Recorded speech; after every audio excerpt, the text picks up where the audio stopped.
Government scientists yesterday doubled their estimates of the amount of oil gushing from the damaged BP well. Now they say up to 40,000 barrels of oil may be spilling into the Gulf every day. And the spill is sparking a wave of protests at BP gas stations and igniting an online frenzy. Fox News correspondent Courtney Friel is here with details. Hey, Courtney. Good to see you. Yeah, and what's interesting is that BP is actually spending at least $10,000 a day with Google and Yahoo to try to be the #1 search term so they can control the message. But obviously everyone's really angry. So I have 4 sites I want to tell you about where people are taking their frustrations. BoycottBP.org, that's the website and a Facebook page. They say you got to boycott BP stations, Arco stations, also castor oil products, and the Wild Bean Cafe, which is BP's coffee brand line that actually services like 12% of coffee in America.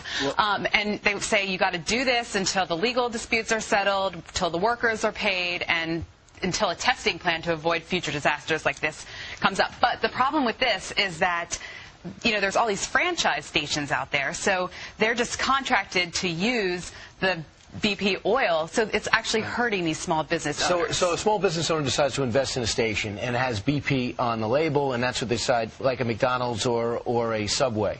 And they're paying the price now, correct? So now they're being protested, and they're saying, why? Because I'm working 90 hours a week trying to put gas and buy snacks for you guys and be able to give you ice? Yeah, so a lot of people are saying still buy gas from these local stations. Another site is BP Global PR. That's a Twitter site.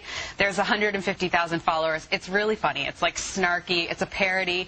You can go there. And Twitter was actually asked by BP to take the site down, and their snarky BP Global PR actually said Twitter wants BP to shut down the oil leak that's ruining the ocean. I'm going to read one of these from BP Global PR. One of the tweets says a $75 million liability cap. That's too high. That only leaves us with $5.525 billion in profits for the quarter. I know, it's funny. I've actually been following it, and they ask for you to come up with what BP stands for and do these billboards. I say check it out, but it is, making fun of a serious situation. Also, 1 Million Strong Against Offshore Drilling.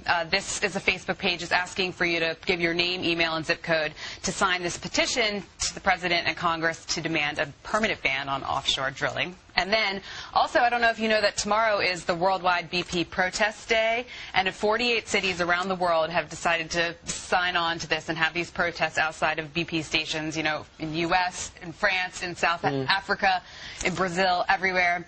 And by the way, BP you can go and start your own. They're asking you to bring signs, invite your friends, start your own protest if your city doesn't have one. Just keep in mind, too, when you're out there protesting, that 30,000 or between 30 and 40,000 Americans are employed by BP.